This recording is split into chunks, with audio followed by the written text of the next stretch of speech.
Welcome to Bill and Rob's An Excellent Adventure. I'm Bill Tilley. And I am Rob Schulte. Bill, today we have a guest. It's very exciting. Possibly from one of the biggest podcasts on the internet.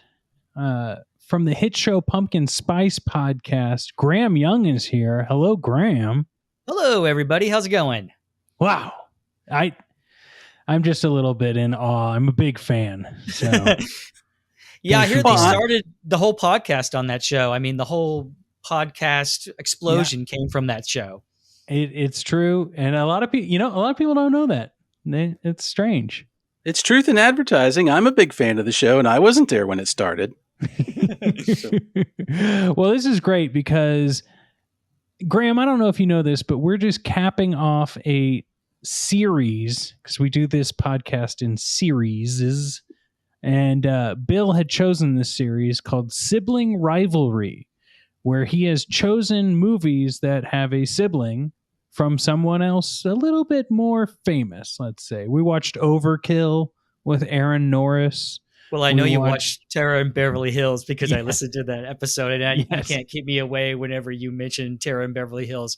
I'm going to be there. So it's good, but we didn't think that was enough Frank Stallone. Sure. Yeah. So we also watched Savage Harbor, which I haven't seen. Oh, watch that. I'm still riding the Savage Harbor waves.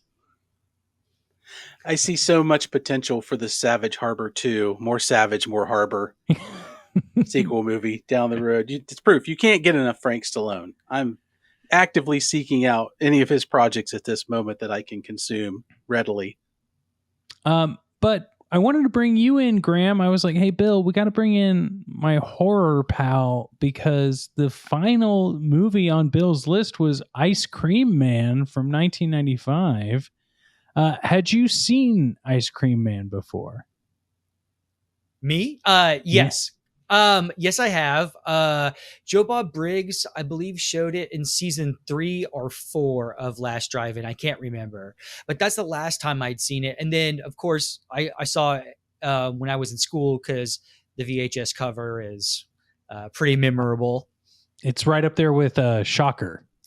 Yes. Or Monkey Shines. You know, gosh, you're really bringing. There's like a nostalgic wave. Lightning strikes. Well, Bill, should we read the back of the box, or do you have any precursor thoughts on why Ice Cream Man is on the list? Anything we need to prep the audience for? Well, I love Clint Howard in movies and TV. I think he's great. I just love watching him and stuff. And I thought, we got to find something with him in it. And sadly, there's only like 2 movies that he is the star of where he would get first billing. Now, I think he's a star in pretty much anything he does. But when this came up, I was highly intrigued by the cassette cover when I searched it online. And then I saw the back of the box, but not just the synopsis, but the cast, which we will get into. And this became a very much lock, and this became very much a slam dunk for me on this list. That's great to hear. Speaking of that back of the box, I will read it right now. Ice Cream Man, 1995. The happy jingle of the neighborhood ice cream truck turns into hell's bells as Gregory Tudor, Clint Howard, delivers torture, murder, and mayhem with every scoop of Rocky Road. After witnessing the murder of his friend, the Ice Cream King, Gregory grows up to become a demented ice cream man with mysterious frozen treats. No one is safe from the Ice Cream Man in this pulse-pounding nightmare that's sure to leave you chilled to the bone. Now, obviously, Clint Howard is the sibling in this, sibling of Ron Howard. But before we talk about the time I met Clint Howard, I would like to bring up that I didn't gather that the Ice Cream King was Gregory's friend, right? Like that feels a little like maybe Gregory has gone a little bit off his rocker because he was in an inappropriate friendship with an adult. I mean, the beginning of this movie is really just very truncated. You jump right from beginning title card to murder of Ice Cream Man in the street with no stops in between, with one of the funniest drive-bys I think I've ever seen on camera. There's shooting the gun and kind of waving it a little bit every direction. Then there's like not even looking in the direction the bullets are firing. So to see his friend get gunned down, and there's no explanation other than, what do they say? I forget what the cause of that particular. I don't think it was a gangland or a drug shooting. I don't think they even really say. He's just dead, and suddenly he's bleeding out his cherry jubilees into the street in front of this boy who is not Clint Howard, because we know what Clint Howard looks like as a young man thanks to Star Trek, and that ain't it. But yeah, it was weird. It was very weird and jarring. Graham, what was your initial impressions at the beginning of this movie? Well, it's weird to see a murder, but then later see the boy inherit the business. Yeah. It's like, that was kind of strange. Yeah. There's a lot of scratch your head moments in this movie. Yeah. It's incredibly odd. But it establishes us in the world of this movie. Now, as I said, I did meet Clint Howard once over Zoom because Clint Howard was a guest on Rob Lowe's podcast when I was producing it. Now, was it just Clint Howard? Oh, no. It was Ron and Clint Howard, the brothers. That, you know what? That's probably the closest I'm going to get to him in terms of gigantic stars like Ron Howard. But let me tell you, they, I guess, wrote a book together during lockdown about growing up in the Howard household that I didn't read it, but apparently people enjoy it. It's just so interesting to me because, of course, they've written it together. Of course, they're going to do interviews together. I just have to have this feeling. Ron Howard doesn't do a ton of interviews. And to then say, like, we've got Ron Howard for the podcast. Here's the thing. Clint's coming too. It just feels like it's not exactly what you were expecting. And it wasn't a bad interview. They both were great on the podcast. I will say this. Ron, I had to stop a few times within the thing because his microphone kept rubbing against his puffy vest he was wearing. Clint, he just talked into just fine. No problems there whatsoever. But having to interrupt Ron Howard in the middle of like a speech about his family life was very awkward. That is top level producer moment right there. And it doesn't surprise me, Rob, because trying to do some research for this movie, I found a video clip of Clint on Joe Bob Briggs' Summer School Monster Vision from TNT, where he talked about this movie. Somebody talked about his brother, and they're very close, which is always nice to hear, much like Sly and Frank are. And he said that while Ron doesn't so much follow these movies or anything, but of course Ron came out of the Roger Corman school of filmmaking. His first two films were for Roger Corman. Mm-hmm. That when Clint's doing these movies, these low budget guerrilla movies, and he talks to Ron will ask him all kinds of questions about how they're getting made. Not so much that he's interested in the movie, but like, how did they get that shot for no money? Or how did they manage to make their day with having no script? And all these things, because he's very interested in the process of these movies. He thinks they're really fascinating. Clint says he just loves to find out stuff about it. That's so cool. Well, should we talk about some fun facts that we all feel coming out of this film? Does that sound good to everyone? Yes, I think we should dwell on some sweet treats of amusement that we found while watching this somewhat bug-dripping, ice cream-laden movie. Yeah, this is a real creep fest. Rob will tell you, Graham, I'm not the biggest horror fan. That's not my genre that I go to a lot. I watch them every now. I watch more because of being friends with Rob now. So sure, I get him from a different view. I apologize for that. No, apologize for nothing. All knowledge is good, and all films are good. But it was a weird to watch this movie because I wasn't exactly sure what to make of it. Almost clear to the end, so I'm interested to hear what you guys come up with for this thing too. But Well, let's have a Graham. Oh, sorry, Bill. nope. I was going to say so. How about we start with our guest Graham? Graham, do you have a fun fact or interesting tidbit about this movie you can share with us? Well, I don't want to steal this away from you, Bill, but you had talked about the cast um, earlier, and we could talk about Olivia Hussey, Juliet herself, David Warner, who I'm sure fans of the show know, Yep. and probably the most fun I had watching the film was Jan Michael Vincent trying to play sober. Yeah. That's kind of mean. I don't. But he was You're not wrong. notoriously drunk during this movie. You're not wrong, Graham, at all. And I have a suspicion that this was probably a movie he didn't remember filming after it was done. And you're right, this cast is just so stacked. Sandahl Bergman's in it, Steve Garvey from the LA Dodgers, Doug Llewellyn. And we get a bonus. It's not a sibling, but we've done this before. We do get a family member in Lee Yep. Majors too. When I Yes. saw this list of people, I'm like, how did this happen? And especially when I see Jan Michael Vincent, my only question was, is he going to be completely in sunglasses because he can't open his eyes, or will we get to see into those things before it's all over with? Well, he did give it his all for Ice Cream Man. When he saw Ice Cream Man, the script, he was like, okay, I have to take this one seriously. This one is one for the record books, everyone. It's very important. Well, I believe it because he does the most serious escape walk from a mental institution that I have ever seen on camera. Well, guys, one of my fun facts in this movie, I didn't have this on my bingo card, let's say, but one of the writers, David Dobkin, directed Wedding Crashers. Whoa. Isn't that what? Wow. The Ice Cream Man pipeline to Vince Vaughn comedy, I didn't see ever in existence.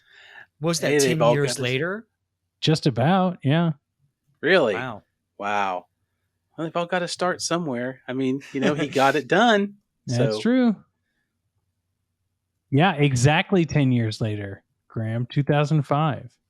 I thought maybe around that time period. Yeah. Yeah. So not a bad 10-year goal. That is true. I mean, I would guess he's probably still living off of some Wedding Crashers royalties. Yeah. Maybe not as many Ice Cream Man royalties, but ooh. Or maybe it's finding its audience. Yeah. I could see Ice Cream Man in the horror community, like once a year, he probably gets a hefty checked, from DVD or rentals or VOD sales. I feel like the royalties from this movie would just be coupons to Dairy Queen. I would love that. That wouldn't be bad. Delicious. Bill, what's a fun fact you discovered? So I discovered this movie, when you watch it, it has a very good look to it. It's very professional looking throughout. There's only sections of it hover on kind of that B movie look to things where, okay, we only had so much money. But overall, shot well, it's lit well. It's a good looking film. They really spent some time on it. So there was some money somewhere. And it turns out that money primarily came from two places that I see. Converse shoes was a sponsor of this movie. So Clint Howard wears Converse shoes. A lot of the people in the movie wear Converse shoes. They're very prominent once you know to look for them. There are some lingering shots on shoes that now make perfect sense to me as to why they're so much being able to see what everybody's wearing with their chucks running through the ice cream and the blood and everything. But also, the director of this movie, he came from a background in the adult film industry. And according to Clint himself, this movie was largely financed with porn money. Aha. Well, so only the best and the brightest. Yeah, there are a couple of actors and actresses in the background, but I find it hilarious that this managed to somehow become a business decision, and this meeting was held somewhere where they decided, all right, we're not going to film that whatever 3 that we're going to put out. Let's put some money into this ice cream movie. Maybe they thought it was a porn. I don't know, but I find that hilarious. And I wonder, did Converse at any time know about this or find out about it later? See? Man, it just makes me think that, like, Dirk Diggler and Reed Rothschild are like standing in the corner somewhere, like going, feel. Yeah, just during wearing this. just wearing like sugar cone underwear and just That's awesome. Yeah, I think the other fun fact I had is just really simple, and it's like, and Graham, I'd love your opinion on this because, actors have their methods of achieving their character points. And I guess Clint screamed every single morning while like riding in his vehicle to set to achieve that classic growl he's got in this movie. And I have to think that that's just a bad idea. Do you abide by that sort of actor's method?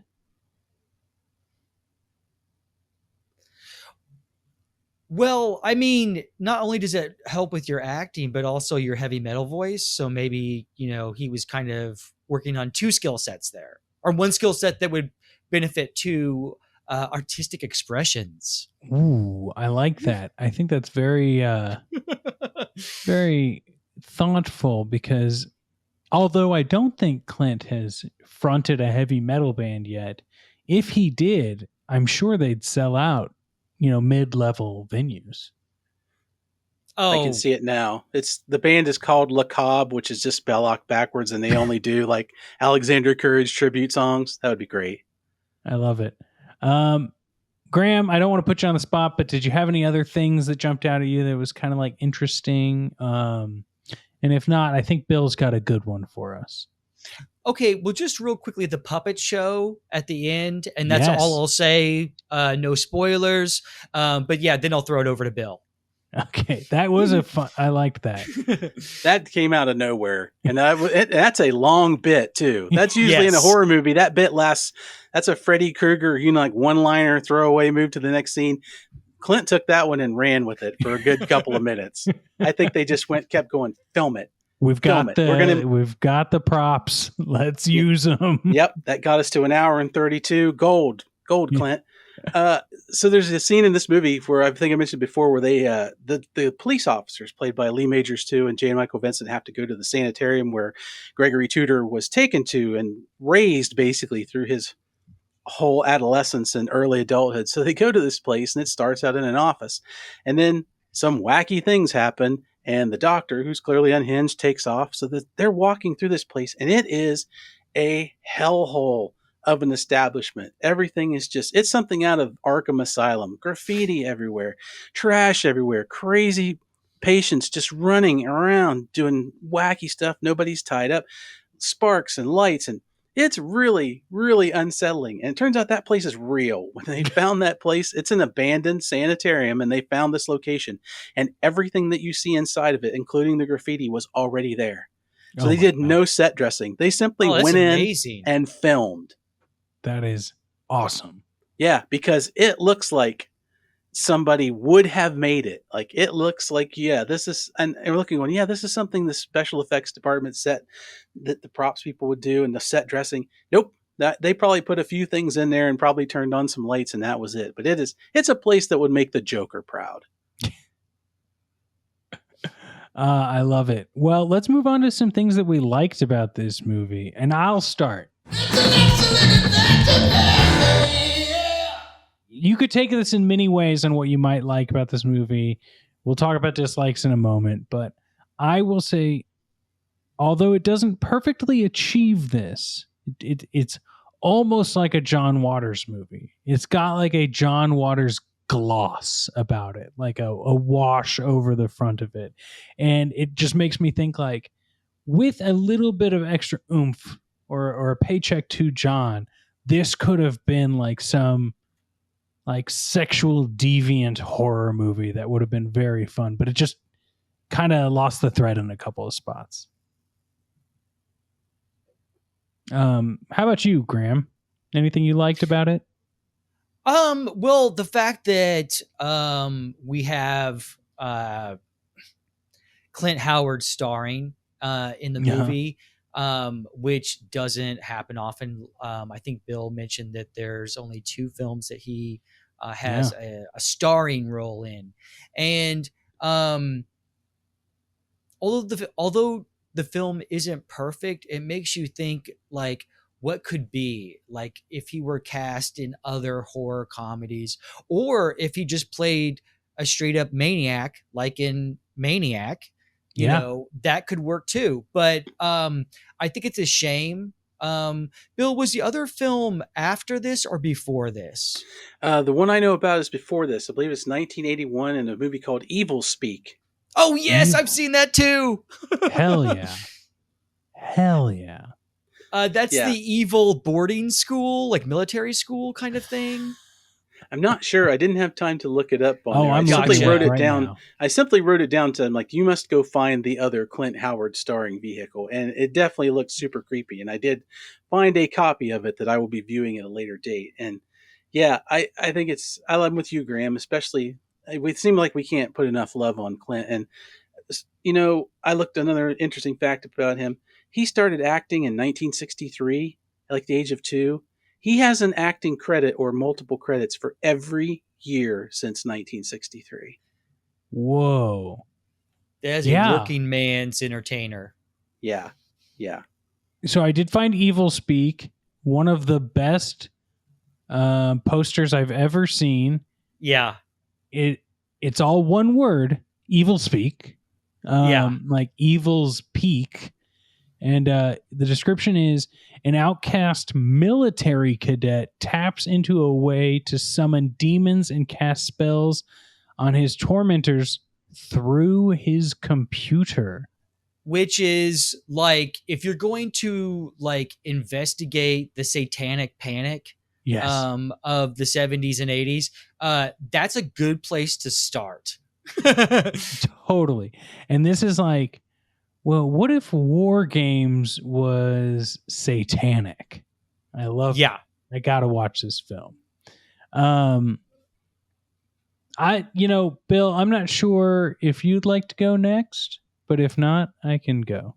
No, I do. I have one, and it kind of rolls into all this thing. I like the production value of this movie. I like that this is a movie that the people that were involved were invested and clearly invested both in the story and financially. You don't hire this many actors with names and not pay some money. You don't create the sets and the props and the vehicles that look like they do, and they're not over the top or anything, but they look right. They all look Mhm. functional and in place. They go on location shoots. They have outside, inside. This is just a really great use of whatever budget they had, and down to the sound mixing, the filming, the ADR, the whole thing is a really good production. I think we mentioned there are some problems with the stories. There always are. But this is not a hard movie to watch. And even though there's just a few moments, like I said, that border on that kind of B movie, like, yeah, you might be looking at a room that's made out of cardboard at this point, but those moments are so small that they go by in an instant. So it's really great that they put the effort into making something that they clearly cared about. And like Rob and I've said before, that's part of the reason to want to shine a light on some of these movies. Just because they're cheap does not mean that they're bad or made by bad people trying to do bad things. This Yeah. clearly was a group who was out to make something. And I think in a lot of ways they pulled it off. Yeah. I couldn't agree more. I mean, say what you will about this, it's done competently. It's kind of like Graham when we were talking about Eaten Alive, right, on Pumpkin Spice. Like, it's a great movie, and it has a low budget, but the budget is made in a way that gives you a whole picture. Yeah. Graham, what's another thing you might have liked about this? Because I know there's at least 2. Sure. I mean, and again, not to repeat myself, but watching Jan Michael Vincent, like every scene he's in, He's just trying to stand up straight, and that's a movie in and of itself. And Yes. so if you're watching Ice Cream Man and it's not working for you, just concentrate on Jan Michael Vincent, and that is entertaining in and of itself. I love that. I love that so much because it is one of those things people say, you know, like when a movie has rewatch value, that's when you know you've hit it gold. And this has Yeah. got it in spades. And I'd like to have been able to see the further adventures of Detective Gifford and Detective Maldwin with Lee Majors and Jan Michael Vincent doing more cop work. They're in this movie a good chunk. Let's not kid ourselves. This cast that's there, all of them are in it for a significant amount of time. There aren't really a lot of just, one and done kind of cameos. Even one of them by Doug Llewellyn, he's on screen twice. Yeah. Well, Bill, I think those two cops could definitely be like, you could plop them into an episode of Renegade, an episode of Walker, Texas Ranger, and they would fit perfectly in for whatever story they're trying to tell that week on those shows. Yeah, that would be a real when it still worked Jay and Silent Bob insertion of character into movie. I'll say another thing, and this is the only other point I wanted to bring about what I liked, and that's that they attempted to connect this like Pied Piper idea. They didn't strike it out of the park by any means. It was more like a bunt to first, but there was an attempt to like link it to this like folk tale semi-truth. And I do feel that if this was a John Waters movie, that would have been way more of like a what do you call it? Way more of a tool used to tell this story. Mm-hmm. Agreed. Yeah. Bill, do you have any other likes? I do. And as I was watching along with this movie, because this was my first time watching it, and I'm used to the tropes of horror movies. There's also, there's the straight up murder movies, there's the supernatural movies, and all those tie in together. If you do one with supernatural aspects, there's always regular aspects to go along with it. And you kind of expect one or the other. And I was very happy that this movie didn't do supernatural. I kept waiting for there to be like, the Ice Cream King's not dead. He's possessed Clint Howard's character. Like, how is he magically killing these people and taking them? Is the ice cream truck possessed and a portal to hell? And it turns out none of that happens. He's simply a deeply disturbed lover of ice cream and homicide. And so it felt like the movie kind of would tease every once in a while. There's a moment where he opens the freezer in the truck and there's this unearthly glow. And I'm thinking, uh-oh, here comes a thing that out of left field. And it doesn't happen. It just turns out to, for some reason at that moment, be a really bright light. And that's probably an artistic choice at the end of the day. And I like that they kept it that way because I think it would have been a bad move story-wise and character-wise to introduce that into Clint Howard's character because he's playing a wackadoo ice cream man just fine on his own. And the fact that he's not doing this for any other reason than he wants to, that ups the creep factor, which he carries through so well. And it actually carried me through the parts of the movie that I found disjointed because there are a lot of hiccups in this story where once things will happen, you're like, I don't know what's going on. I don't know why we just had that scene or why did we fade to black? Why did moment? Why did you spend 10 minutes convincing me he killed this person when it turns out he hasn't killed them yet? So is he or isn't he? There's some back and forth on that. So, and that uneasiness was a little more explainable knowing that, okay, this is just a human who's a very bad human who really just wants to have a really happy day. Yeah. And he ain't getting it. No. Well, Bill, I know it's a surprise to us all, but we probably had some things about this movie that we disliked. And I'll go first. I've got two. Bill, you've got two. Graham, you probably have at least two. Let's just put it out there. And I'm going to say it. I love David Warner. Great in Scream 2, among many other things.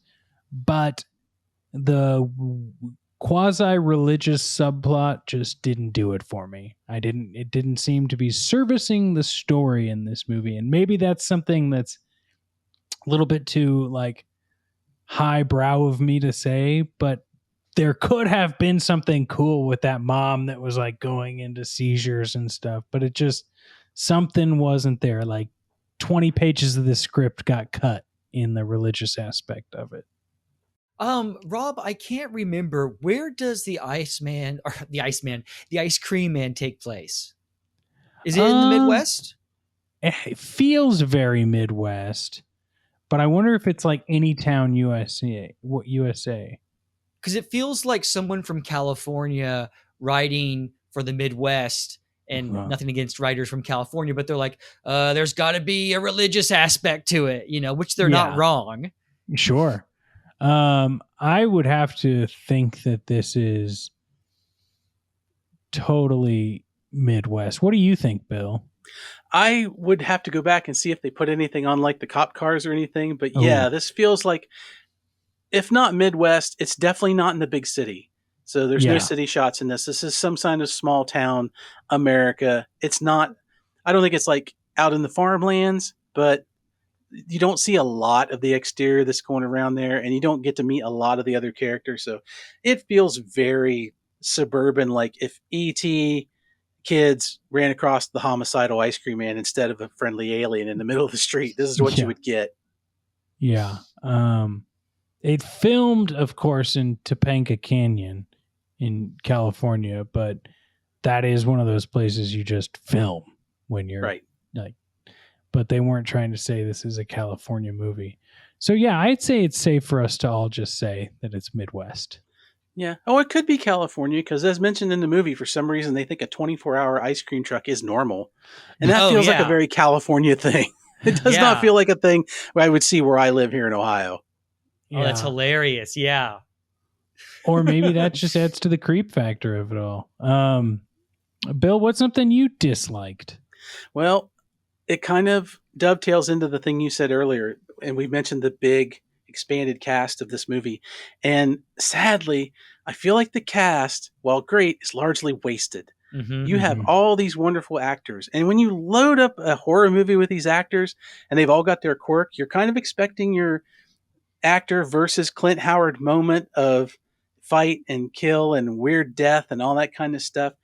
And you don't get any of that except with David Naughton. He's the only character of the large names on this cast that gets killed. And like you said, Rob, with David Warner's religious character, there's a moment where his wife is speaking in tongues apparently, and Mm-hmm. and the scene before seemed like just a normal soft-spoken person, and now he's yelling at his daughter, who's far too young for a man that old, that, hey, mom's talking to the Archangel Gabriel again, and it's like it's normal, like this is a thing that happens every Tuesday, and Yeah. the kid's not having it. And you're like, all right, this is a crazy element that's going to pay off somehow, and it doesn't. And it made me sad that that went that way, and that's the element of the movie that there's not enough, for me. Say it again. For me, in this movie, oddly enough, there's not enough horror. And there's, Mm-hmm. because you got these people, pay it off, a Jan Michael Vincent face off against him, Lee Majors too, maybe being taken down by a robot arm somehow, an homage to his dad. I don't know, but I really wanted to see a lot more of that. And you only get David Naughton as a death scene in this movie. It's really sad because I guess the movie probably would have been 3 hours if you gave him all this time, but there's a lot of scenes of those kids running around on their bikes that could have been cut in Yeah. lieu of something awesome like a face-off with Sandal Bergman and Clint Howard and fight to the death. I wish we'd gotten that. Same. Graham, is there anything you didn't like about this film? Gosh, I mean, it's nearly perfect, isn't it? So, just a couple things, and sort of, I guess, kind of expanding on what both of you said. Um, when we talk about horror comedies, that bar has been set so high. If you look at Evil Dead 2, uh, uh, uh, Return of the Living Dead, or even going as back far as Abbott and Costello Meet Frankenstein, um, there's really no explanation on why they work. I think there's a level of an engagement that is lacking here a little bit. It's a funny movie, but it's not funny enough, and it's also not scary enough, and it just kind of just misses the mark Yeah. And I think it had some really good seedlings, some really good ideas. Like Rob, the John Waters comment is perfect. In fact, I've kind of been thinking about that a lot over this discussion, because had Ice Cream Man been made in 1985 with Clint Mm. Howard through New Line Cinema, with John Waters directing or producing or in some capacity involved with the production, that would have I that's a person who would have known how to use all these parts, that Yeah. somehow the producers were able to land all these actors, and you needed someone there to be like, okay, how do we use these people to the best of the to get the most out of this film. Well, you know what that makes me think is that, you're totally right about the 80s side of it, but this movie came out in 1995 and Serial Mom came out in 1994. And this is like the sort of thing where, like, you could see someone seeing Serial Mom as they're like finalizing the script and being like, "Oh no, I've got to like add this little element here," and realizing why everything gets so disjointed, because they're going like, "Oh shit, Serial Mom is actually a better take on like the neighborhood horror comedy, and this movie doesn't, it pales in comparison."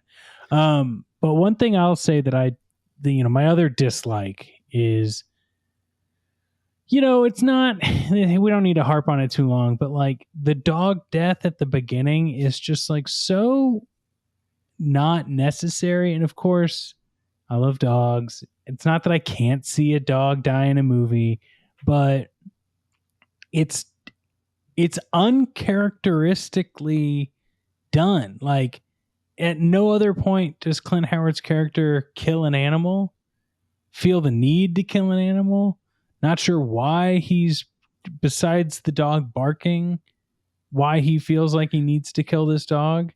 Now, the fade from dog to meatloaf coming out of the oven was silly, but it just didn't, it wasn't worth seeing like a dog being murdered, whatever. I agree with you wholeheartedly on that, Rob. I think it almost feels like they wanted to hurry up and get a kill in, Yeah. and there wasn't anywhere in the story at that point to do it. So that's what they did. They could afford the stunt dog that they could chop up, and It's that was all there grenadine was. for my ice Yeah. cream treats. I think Absolutely. any like filmmaker worth their paycheck will tell you, when you're going in to make a movie and you're going to kill a child or an animal, you better know what the F you're doing. Yes. Yes. Absolutely. Bill, was there anything else you disliked? One thing I really couldn't stand, and I really, really couldn't stand it, so I'm going to put some emphasis on that, is the music in this movie. I knew you were going to say that. I It knew is. you were going to say that. I'm glad you're with me. This music was so bad and so overwhelming. It just becomes this generic drone to me after a while, and it doesn't do anything to enhance any of the mood of the movie. It doesn't lead any of the scenes. It's set in like that ice cream jingle, which that in itself is not bad. You could use that to effect just like Jason's, and that would have been okay. But this just happens, and it's at a volume that just rolls and rolls and rolls the whole thing, and it takes a long time to kind of tune it out, and you shouldn't tune it out. A lot of the best musicians and composers in the world will tell you you shouldn't notice the music. You should just know it's there. It doesn't need to be that kind of character. And I like whoever did it, they kept a theme, which is good. I applaud them for that. They didn't jump around and do something weird and wacky every time, but I just did not dig this at all. And it made it even harder because it was so one note to try and figure out the moments where, like, okay, movie, are you trying to be a horror movie? Is this a comedy moment? Is this a horror comedy moment? I can't tell anymore. And that's a real takeaway from the enjoyment of this movie for me. Totally. The takeaway for me is, I'm sorry, Rob, I didn't mean to cut you off, is like the filmmaker said, we need a score, like now. Yeah. And here's what we got. Yeah, exactly. It doesn't necessarily fit the motion picture, but We need At music in the all. background. Come on, Yeah. we got to make it Yeah. work somehow. And you Yeah. can just cut and paste it wherever you want because it just will go on in any way that works. Yeah, Now, and let's Graham, call it like it is, everybody. The ice cream truck jingles are annoying in real life. Yes. I just heard one this last 2 weekends at a party I was at with a friend's house, and the ice cream truck came by the neighborhood, and you could hear it for the next 3 blocks, and it didn't make me want to. It made me want to kill, but not the way this movie does. yeah. Well, Graham, do you have any other dislikes, or would you like to move on to amusing moments? We can go on to amusing moments. You want to kick us off? Well, I mean, we mentioned Jan Michael Vincent, and we mentioned the puppet show. Yes. The going from color to black and white, I thought was interesting because it really didn't mix well. It was it was like kind of hitting you over the head. Yeah, it's like, just so you know, this is in the past, even though we did it. Yeah. And yeah, they didn't need that. And so it's a little bit too on the nose, which is kind of funny and amusing. And it's a little film schoolish in kind of like the worst ways. Yes. This isn't a movie that will end with mimes playing tennis, okay? Or Fade to Black Gunshot. Yeah, Fiend. Yeah, I like that. And speaking of the beginning, we talked about this a little bit, but like this movie starts with a drive-by. Like for everything else that this movie is, it starts with like an Al Capone style gunning down of an ice cream man in front of children and does not live up to that at all. It was the throughout 90s. The rest of the movie. Oh man, Bill, how about you? What's an amusing moment you've got? Oh, so many, and I got to go back to give the honorable mention because we both love him so much, Graham. The Jan Michael Vincent walk away from danger, not run. Yes. Long walk where he just looks super pissed to even be bothered by this. So great. Yeah. I'm sure he's drunk, so he couldn't run. But it's there's amazing. another. Yeah, it's incredible.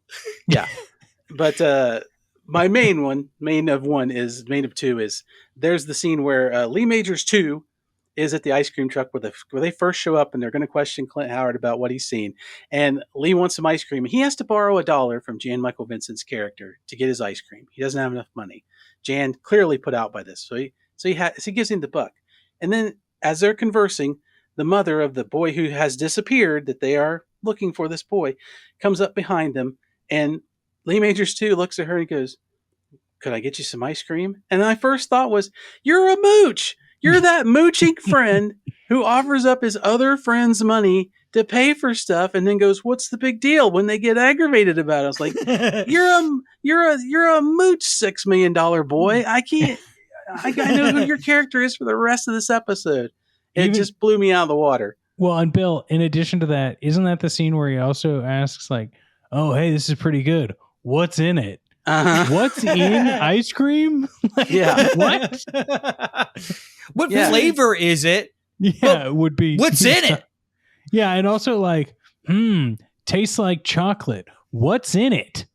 Yeah, it doesn't taste at all like I'm chewing on a Mad Ball with the thing that's in it, with its very long, protracted chewing scene. And dear Lord, I hope that was actually the close-up of Lee Majors' 2 mouth as he was eating that ice cream, because it is. That's a disturbing part of this movie. But yeah, he's a mooch, and he's not very bright. Yeah. The other thing I'll say for me was just the shirt pillow in the character Tuna, the chubby kid, who's obviously not chubby, just has a pillow under his shirt, which I guess good on them for just being like, here's a kid. We don't really care too much. And good on the movie for actually using kids in the sense that it wasn't like Freddie Prinze Jr. playing a middle schooler or something. But when that kid Tuna falls over multiple times in this movie and you just see this bed pillow folded up inside of him. It's one of those things you can't unsee. I gotta say, the kids aren't my favorite part of this movie by The far. Rocketeers? But they're good kids. They're Yeah. not annoying to watch on screen. And I Yeah. applaud that. And yeah, Tuna, I gotta wonder if at some point his direction was, I need you to watch these ads for COPD or breathing problems or morbid obesity, the training film level of, I want this kind of breathing because this kid breathes hard. I was generally concerned at a couple of points, so I think that's a testament to his acting. I'm like, I think this kid's really going to have a heart attack. He's got to stop 12. eating sand. That's not yeah. good You for can't his have that diet. much silicate in your diet. That's not No. good for you. No. When you have kids in your film and an audience member says that they weren't annoying, that's the huge win for the filmmakers because it's so easy to go the other way. These kids are really good. Now, are they as good as the kids from Sandlot or Heavyweights? No, but who is? But they're darn good. Yeah. Are they as good as the kid from The Witches? Yeah. Grandma. Graham, any other amusing moments you'd like to point out? Just the overall wackiness that just doesn't really hit it's the high points I think it's capable of. But it's fun regardless. It knows what it is, I think. Yes. At its base.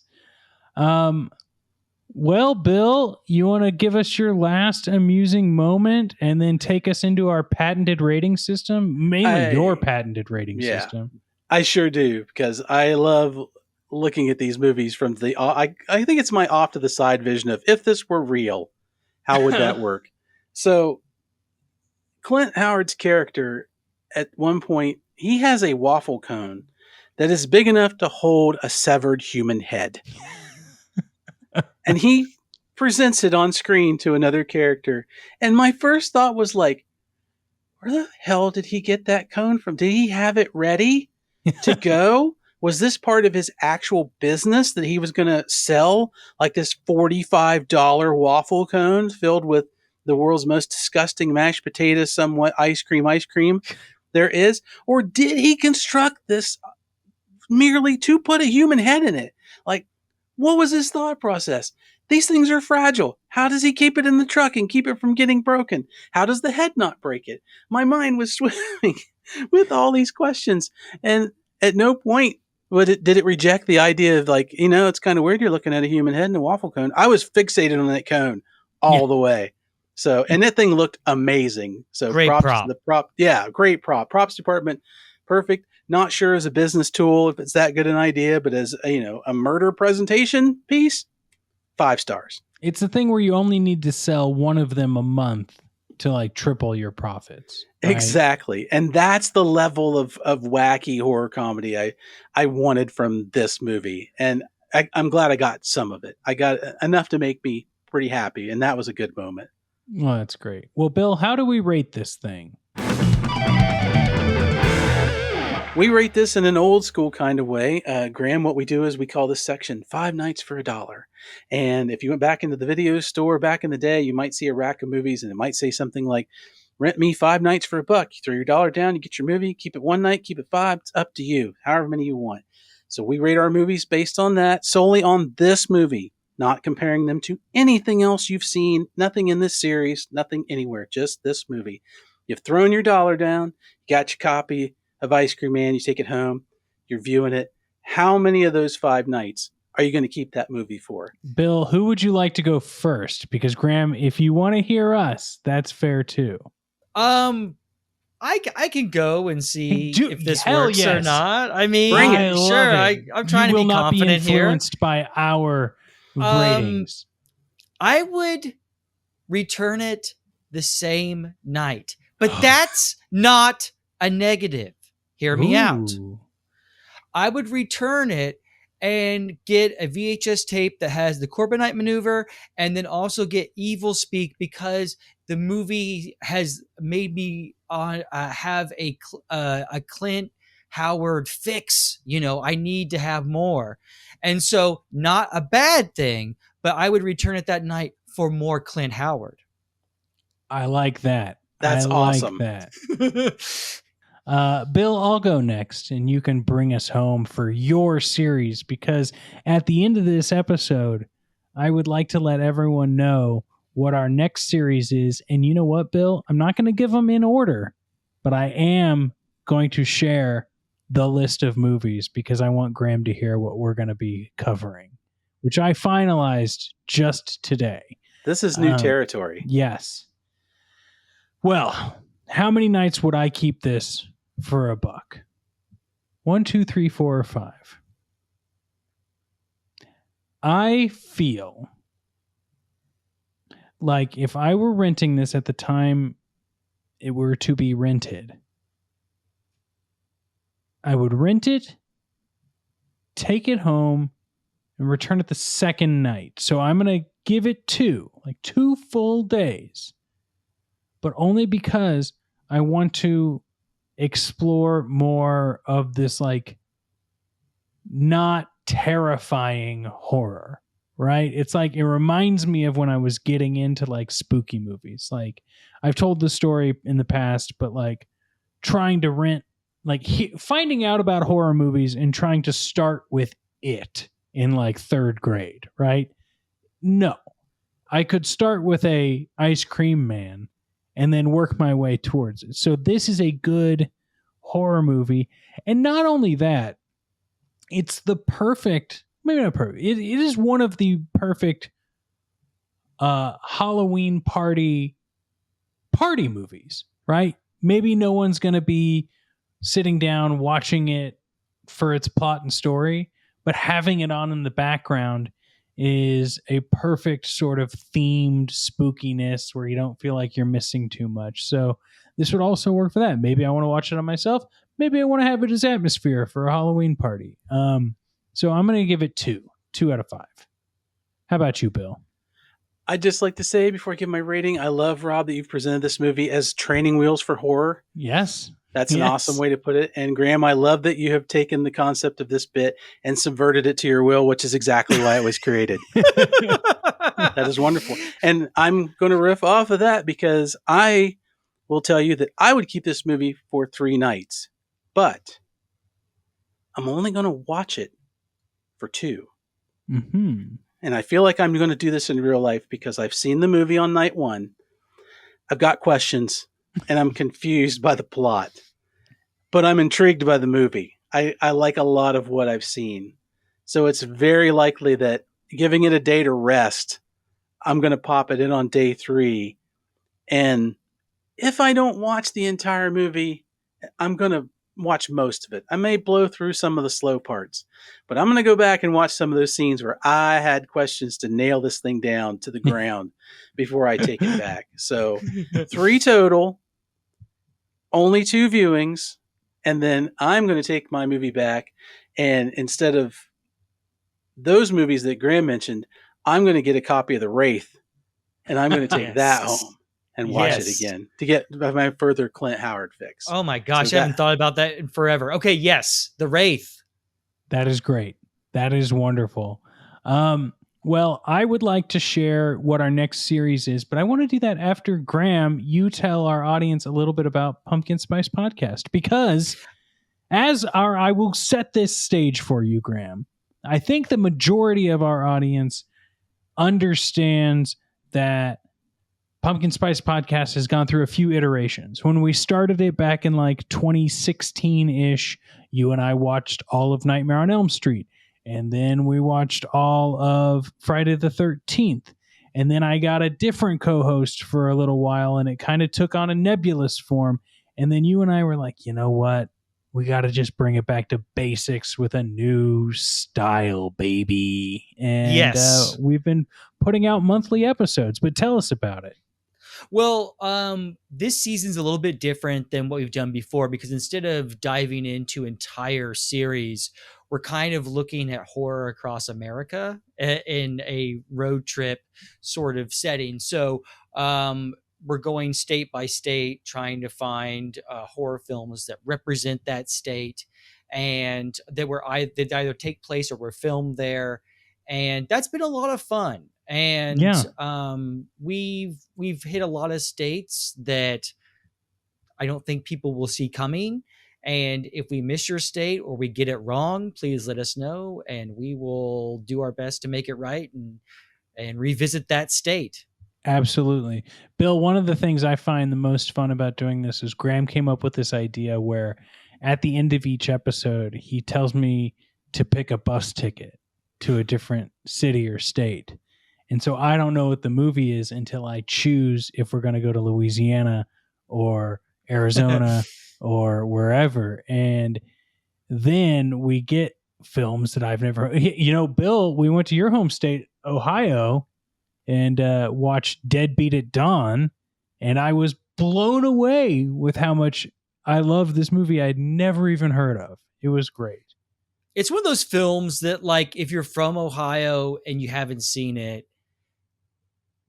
you have to see it. You Yes. can't claim Ohio as your home state unless you've seen it. So, Bill, get on it. Oh, I will get on it. I especially love that you can do a thing like that and have a theme where it calls out things that people wouldn't necessarily see, because you love to see your own place where you live in the movie. So that's a great thing. And I will say, and not just because you guys are my friends, I loved the show. I've loved it since I first started listening to it when you guys were doing it back in the day. And I will say this to anybody that's out there: if you love horror movies, give Pumpkin Spice a listen. It's a great show. But also, if you're wanting to kind of explore the idea of, do I love horror movies? Am I interested in them? Listen to the show, because I'm not a horror person, was not a horror movie person by any means when I was listening to the show. I listened because Rob is my friend, and I like listening to him talk about stuff. And that's the best way to learn about a thing, because it makes it fun. You both make it interesting, and it makes me want to watch some of these movies. And there's nothing wrong with that. Getting interested in a new genre is always a great thing, opens a lot of doors. So give Pumpkin Spice Podcast a listen if you have not. It is worth your time. Oh, well, thank you so much. Oh, that was amazing. Yeah, it feels good, doesn't it, Graham, when know people are listening? It's just, I'm getting that dopamine rush. Now, we've reached the end of our sibling rivalry series, which means we announce what our next series is. They usually come a few weeks in between, give Bill and I a little bit of time to catch up on recordings, take a nap, do that sort of stuff. But in a few weeks, as of the time this show airs, we will be on the precipice of spooky season. So if it's my turn to choose, I got to go with a spooky series. And I've chosen to not do a franchise, but to pick a collection of movies I have in my digital database of films that I either haven't watched in a very long time or have never watched but always wanted to. And it spans the gamut of whether they're going to be good or not. And Graham, I would like to offer this opportunity as I go through these, that you can choose one to come back and guest with us. Because okay, yeah, that'd be great. So much fun. Yeah. But save your choice till the end, because some of these might surprise you. Okay. And I will not be reading them in the order of their release. The Hand That Rocks the Cradle, Arlington Road, Children of the Corn Revelation from 2001, Soul Survivor from 1984, Candyman Farewell to the Flesh, and finally, Fear.com, starring Stephen Dorff. I think you had me at The Hand That Rocks the Cradle, because that was a poster that was at every VHS store, no matter if it was a big or small town. And I haven't thought about that in a long time. And as soon as you said that, I was like, I'm going to keep an open mind, but I'm really liking that idea. Yeah. Yeah. Well, then we'll let you know when we're recording that one, and you can come back and join us. Well, Sounds great. that's going to be an interesting one because out of your list, that's the only movie I've seen. And I remember seeing it. I remember liking it. And now I'm excited to find out whether I still like it. And I get to find out whether I still like it with Graham as our co-host. That's going to be a great day. I And will say, I love it that Rob does a series. Why we did this in the first place was to get a bunch of movies too that we've never seen. This is the adventure, and I'm excited to watch horror movies. So that tells you how good it is to do a show like this where you can just make up your own way of doing things. It's great. hell yes. Well, I want to say thank you both for doing this show with me. Thank you to all of our patrons over at Patreon who have decided to join our little club. Thank you, Rob Adler, for editing this episode. And we will see you in just a few weeks with a whole new season to get spooky with. Goodbye, everyone.